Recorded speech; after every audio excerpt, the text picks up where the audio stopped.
Hey everybody, it's Rocky here. I'm fairly new to the podcast game, so please bear with me. Um, I used to have a YouTube channel and I would give advice on a variety of topics. And I'm also trying to advocate for different populations, communities. So that's something that I'm trying to do here as well. A little bit about myself. I am 30. I'm married with two babies. I have a bachelor's in social work. I am currently partially working for a family owned company whenever my in laws are out of town. So that's something that keeps me busy as well.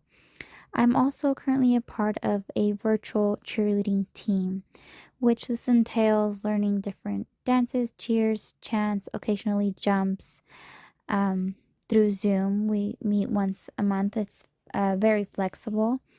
But more than that, we are also a community of women from all around the world, 18 and up. And we are also trying to give back to the community, be a part of different charities, different organizations, and right now we are trying to give back to the Wildlife Fund. The shirts that we buy go partially profit to that. And right now we're trying to focus on women empowerment and see what charity or something that we could work with for that. And that is something that I would later on like to discuss on this platform as well, different topics regarding that. But today I'm going to pick a specific topic that I know all too well. And so my topic today is going to be on being bullied and having suicidal ideations. Now, I was personally bullied all through school, even in college. If you could believe it, I was in cheer there as well. So that's somewhere that I was bullied as well. And more than just diving into the details, sparing you all the unnecessary things that not to dwell in the past, I wanted to focus today on learning more about the bully for one. I can't personally speak on them. Maybe they feel differently, but this is something that I have now realized with age, is that it's not about you. These bullies have their own insecurities and they're just projecting it onto you. And you have to, as tough it is as it is, you have to learn how to have tough skin and not take it personally, because it has nothing to do with you and everything to do with whatever they're going through. And once you realize that, it's going to help you a lot more in finding tactics to stand up for yourself and move on from that, and be able to find something that helps you like find yourself again. Because I know that I did lose myself a lot and people who would bring me down. I didn't really know my identity anymore. I personally I took everything personally, and I was very defensive back then, and I just lost myself. And something that really helped me now from a survivor's perspective, because I don't like to call myself a victim, I like to call myself a survivor, is different quotes here and there, different mantras, things like that have helped me. I used to put them up, like print them out and put them up in my bathroom, anywhere where I could see them.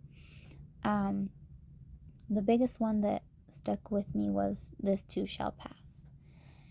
And maybe it's cliche, maybe it's cheesy to a lot of people, but it's something that got me through it.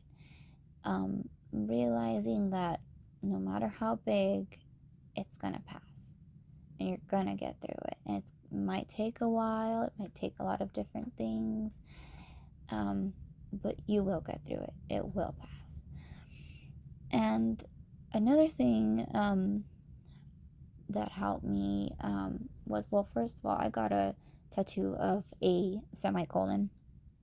And this is a movement that people have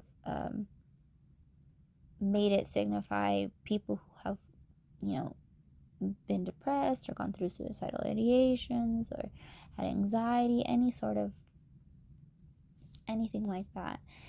And the semicolon is meant to represent, well, typically, if you don't know this, writers at the end of their book, if they're going to create a sequel to it, they add a semicolon at the very end of the last sentence. And this is meant to signify that there's more to it. There's another book coming. And people started this movement as a way to signify that this is not the end of your life.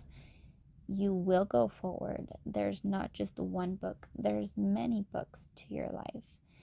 And it's up to you to write that story and to continue.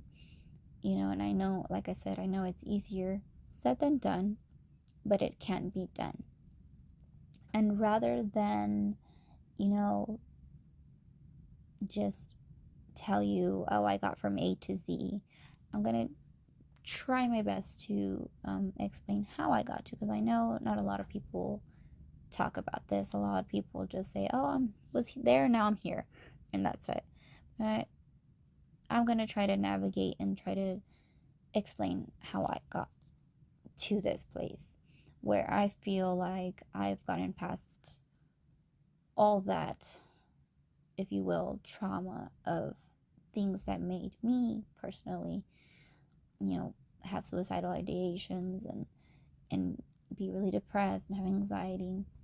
The biggest thing that I did was, first of all, I do recommend therapy. I know not a lot of people are for it, but I do recommend it. Just having someone who's unbiased and doesn't know your life, doesn't know anything about you, and being able to sort out and talk through those situations and be able to be self-aware and, you know, realize different methods how to cope, that all can really be essential tools to help you. But I also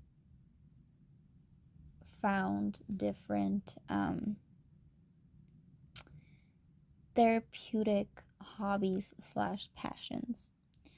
So first of all, I like to sing, I like to dance, I like to act, and I like to write, and also I like to do cheerleading. And so that, circling back to the cheer team that I'm a part of, now the cheerleading has always been my passion. It's been sort of like how people go work out and stuff to get their mind off of things. That has always been that for me. And you know, now I'm older, I'm 30, and you know, let's say your career ends when you're 18, but you know, nowadays, you know, they're doing professional cheerleading. You could be 18 and up. The game has changed, and you can still be a part and do what you love.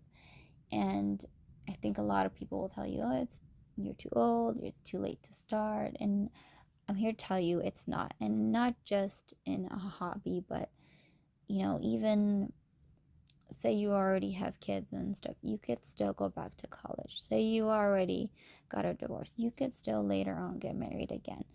Say, you know, you lost some friendships, you could still make more friendships down the road, etc. It's never too late to start where you're at in life. People think you have to do things in a chronological order of how society brings us up to do things, and that is so far from the truth. You can start wherever you want to. The whole point is for you to just start. You know, not saying, oh, I'll do it tomorrow, I'll do it when I have enough money, I'll do it when I get skinnier, I'll do it when, you know, whatever. No, it's doing it now, just starting today, no matter what. And finding that motivation, that fire inside you that gets you going. That is a tool that helped me the most in just healing, more than anything. Healing from that trauma, from all that I have endured, is something that has helped me the most. And that is the biggest thing that I could give you today, is find something that empowers you. Find something that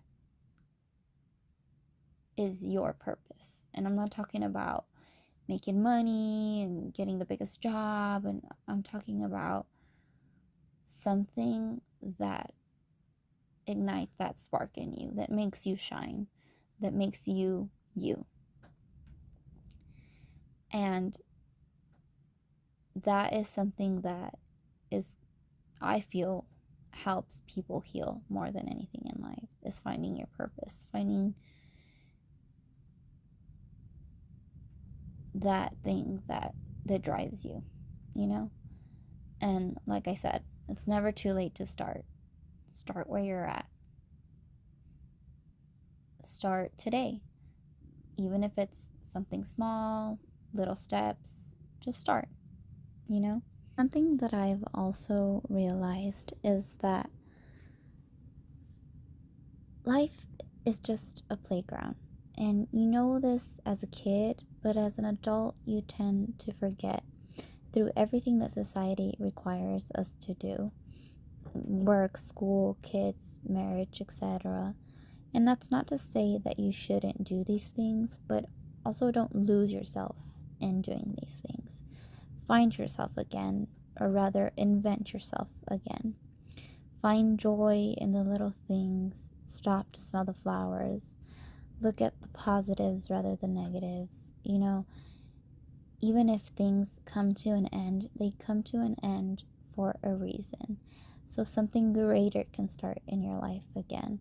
So better friendships, better relationships can come into your life and make you realize why you lost those things in the first place, or why, you know, rather than finding the why these people did these things to you, finding the how you overcame them and how you can move on from them, how you can heal from them. And this will help you to become the person that was never there for you, so that you could be that person for other people, which is something that I'm trying to do through this podcast.